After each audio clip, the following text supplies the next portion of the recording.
Hey friend, welcome back. I'm so glad that you're here today. I thought we would sit down, do a little face-to-face chit chat, and I thought I would share some things I wish I knew before embarking on a weight loss journey.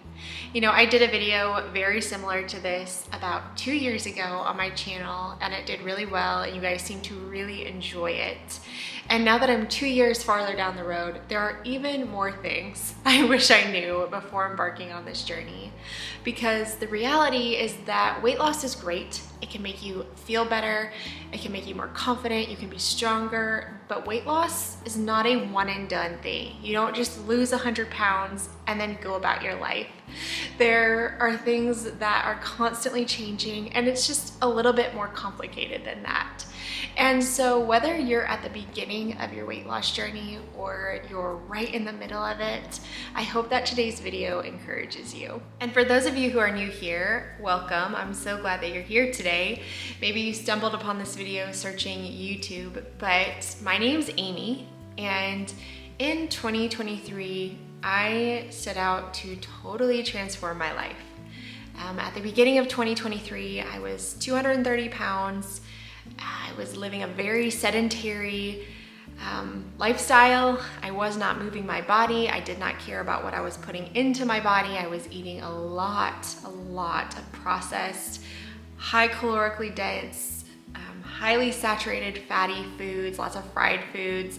Every single day I was drinking copious amounts of sugary drinks. Like, that was me. And at the beginning of 2023, I was just fed up. I was tired of feeling tired.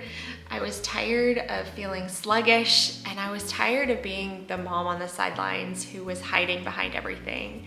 I wanted to give my kids a good example and to be the best mom I could be. And so they were fueling my why every single day. And little by little, with lots of small habits, new habits, small changes, I ended up losing 85 pounds in 2023 and then went on to lose another 15 or so over the next 18 months following that. And so I've lost a little over 100 pounds on my journey. I did it without any medications or surgeries. Not that I'm against any of those things. I think if they support you in your journey, that's beautiful. But I know a thing or two about weight loss, and my journey wasn't perfect. I didn't follow a really rigid plan. There were days I felt fed up. There were days I felt like I failed. There were weeks that the scale was up. But all that to say, I've learned a lot along the way. So here are some things that I wish I knew before losing 100 pounds. Before we go any farther, I kindly wanted to take a moment and thank Skiims for sponsoring today's video. I have been raving about Skiims to everyone, all my friends and family, and you guys now for a while, because I truly love their bras and underwear. They are all I wear now. Their intimates are so universal. I mean, no matter what your style, your size, your preference is, if you like more of a comfortable cotton underwear, if you like something more lacy or a thong, or if you like an underwire bra that has some push, if you like wireless, like, they truly have what you need, and their bras and underwear are the most comfortable, period. And no matter what your preferences are, you will find something you love. Now, I've tried lots of different things from Skiims, and my personal favorite are the bralettes from the Fitz Everybody collection. I like the scoop bralette the best and the racer back, but the scoop is just such a flattering neckline. I love all the nude color options. It's stretchy, it's buttery. It's like your skin but better. I'm wearing the scoop bralette today, and you can't even tell. It's so seamless, and it truly works on every body type. It really does. It is awesome, and yeah, I don't know if I'll ever go back to wearing anything else. Love that I can wear my bralette under my athletic wear. It still gives me nice shape, and you can't beat it. So be sure to use the link down in the description below to shop Skiims' best intimates, including the Fits Everybody Scoop Bralette. It's seriously my favorite, you guys. You've got to check it out. I'm not playing around. And after you place your order today, select YouTube in the survey that follows, and then select my name in the drop-down menu that will pop up. That way they know that I sent you. And again, a big thanks to Skiims for sponsoring today's video. So the first thing I wish I knew is that weight loss does not always change your mindset about yourself. Believe it or not, I think we see a lot of people on social media lose weight and they seem more confident and they seem stronger and they seem happier. And believe me, those things are true, but we still battle insecurities. We're human. We're still gonna compare. We're still gonna be afraid that we're gonna gain the weight back. Like, all these things are so normal no matter what weight you are. And what I've had to do is focus my mindset on something else other than my weight. And so now, instead of worrying about my weight, I think about longevity. That's the goal for me. When I really scale things back and ground myself in my why I'm doing this right now, why am I lifting this weight, why am I going for this run? It's not for some vain appearance thing. It's so that someday, way down the road, God willing, if I have grandchildren or great-grandchildren, when I'm into my 80s, I still want to be walking around and mobile.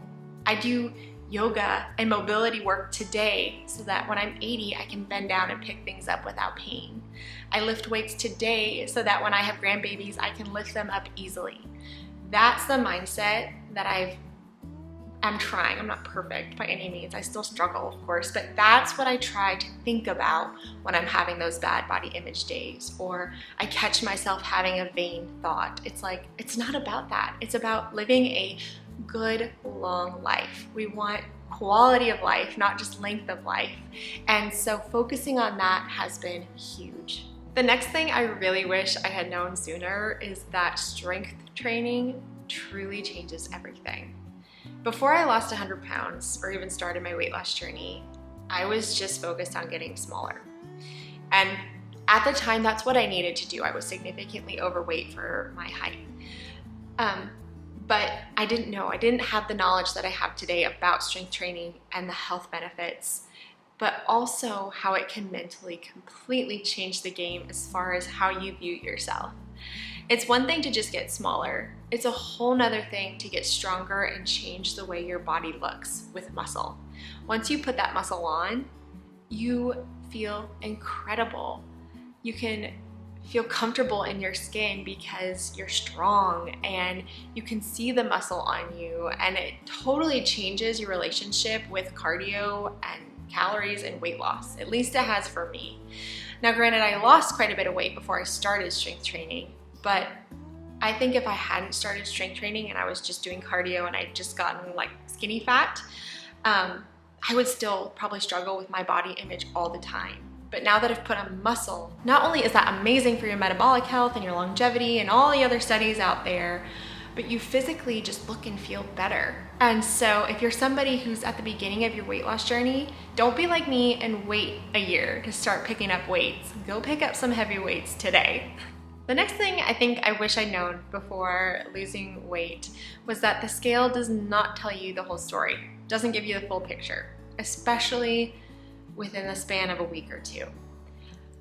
It can be so easy to do all the right things, to be eating in a calorie deficit, but maybe you're eating a lot of salt in spite of being in a deficit. Lifting heavy weights, which can make you retain water for a couple of days. A hard workout can make you hold water, cardio or strength. You can be doing all the right things and you go a couple days thinking you're on it and you're feeling good, and you go to weigh yourself and the scale hasn't moved at all, or even worse, it's up a pound, and you go, well, what the heck? Why bother? I'm doing all the right things. You have to give your body time to catch up and adjust to some of this stuff, and then I promise, give it a couple of weeks and you'll start to see the scale move.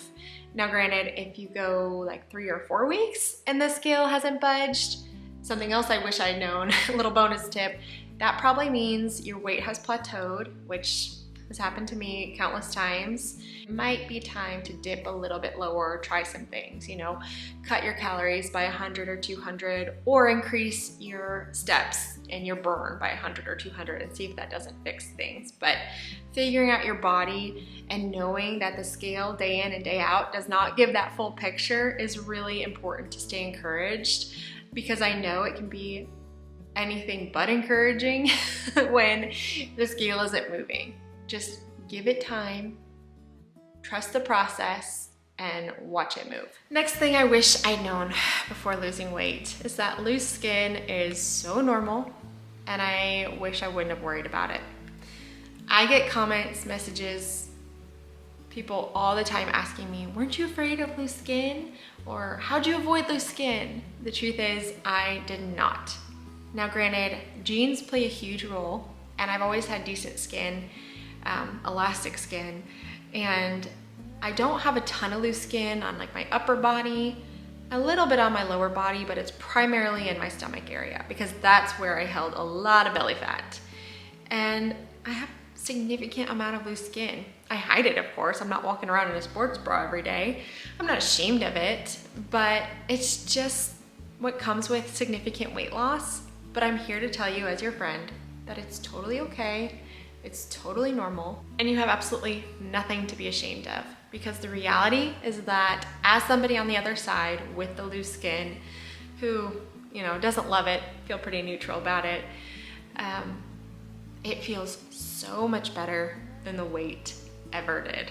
So much better. So I'm here to tell you, loose skin is normal. It's probably gonna happen if you have a significant amount of weight to lose, and it's okay. The next thing I wish I had known is that people might treat you a little bit differently, and it's kind of weird, but it's okay. Obviously, putting my journey out on social media for the whole world to see, millions of you have seen some of these videos. Of course I'm gonna get, you know, one-off random comments that are unkind. That I expect. It's the person you think is a good friend in real life that gives you loaded compliments or backhanded compliments, or doesn't really treat you the same anymore, or kind of just is different. That's when you start to go, oh, interesting. And when you're really passionate about something and it sets a fire in you, and you're working really hard and you're doing all the right things and you're feeling good for the first time in a long time, and you have a newfound confidence, and you know, you're doing the things that you know you need to be doing, you're gonna make people around you who aren't doing those things feel uncomfortable. And that's just a reality. But just know that making them feel that way, that's on them. It has nothing to do with you. And if they don't support you and what you're doing, that's totally okay. But just know that people might be weird around you for a little while, and they might make everything about your weight or ask you what your secret is. And then you tell them, I don't have a secret. I just focused really hard on my health and wellness. I didn't go on any medications or do anything secretive, and they eye roll or whatever. But just know, as long as you're content in what God's doing in your life and where you're at and the effort you're putting in, that's really all that matters. The next thing I wish I had known before losing 100 pounds is that I will also have to learn how to maintain weight. And that is a lot harder than I thought. I thought, oh, I'd hit my goal weight and then I'd just up my calories and that would be it. And that is not really how it happened. It was a lot of trial and error. And when you've been in a caloric deficit for a long period of time, coming out of it and eating a lot more food can seem a little bit like scary. You're like, what? I get to eat all of that? And it took some time for me to learn and see what worked and what didn't. That's another reason I continued to weigh myself often when I had reached my goal weight, is that I wanted to make sure that I was maintaining properly and just keeping eyes on things. And it's not a, one size fits all. And what's beautiful is that I've basically been in maintenance for the last 18 months, at least the last year, there have been 4 weeks here, 4 weeks there where I've done mini cuts or I've indulged or whatever and probably gained a few pounds. Like, I'm not super strict about everything now. And that's the point. Now that I've reached maintenance and I've learned what my body needs, I've learned how to fuel properly, I can live a lifestyle that I actually enjoy, that doesn't feel restrictive, and it feels doable. And it took time, and what I wish I'd known is that it will take time. It'll take trial and error. Give yourself lots of grace, because learning how to maintain your weight can almost be harder than learning how to lose it. The last thing I wish I'd known, that I think might be the most important thing, is that consistency far outweighs perfection. I think I always had this preconceived notion that someday I was gonna get healthy, someday I was gonna lose weight, and I was gonna eat perfectly and exercise and have this perfect regimen the rest of my life. And it never felt attainable, so I never did it. Or if I tried to do it, I never stuck with it. I'd get 2 or 3 days in, fall off the wagon and go, oh, well, I messed up, I guess I'll try again next week. And I just never stuck to anything. And what I had to learn was that it is totally okay to not be perfect, to mess up, to indulge every once in a while. It's about what you do most of the time. You're not gonna feel 100% every day. Some days you're only gonna feel 40%, but if you give 40% to that day, you actually gave 100%. And I think what that often looks like for us is that maybe you're having a really stressful week and you're tired and you haven't worked out the last 2 days and you're kicking yourself. Tell yourself, I'm just gonna go for a 2-mile walk. Just easy breezy walk, get some steps in. Maybe you really overindulged at a party or a family gathering or something and you know you went way over your calories. It's okay, it's totally okay. Don't try to over restrict the next day. Just get right back on track to what your current goals are. That next meal, that very next time you eat. You don't have to skip a meal because you were bad the day before. It's just getting back on the horse and trying again every day. That's gonna show you results over time. Not being perfect, not following some crazy challenge, not doing XYZ perfectly. It's just about showing up and doing it more often than you don't. So if you're in the middle of your weight loss journey, or maybe you're at the very beginning, just know I'm proud of you. I am cheering you on. You just have to show up for yourself. But also know that your weight is not your worth and that your body deserves love today. And so make sure you're kind to yourself today. But I hope you enjoyed this video. I hope it was an encouragement to you and that it brought a little bright spot to your day. If you are new here, I would love for you to subscribe. Just hit that red button down below and I will see you really soon in the next one. Bye.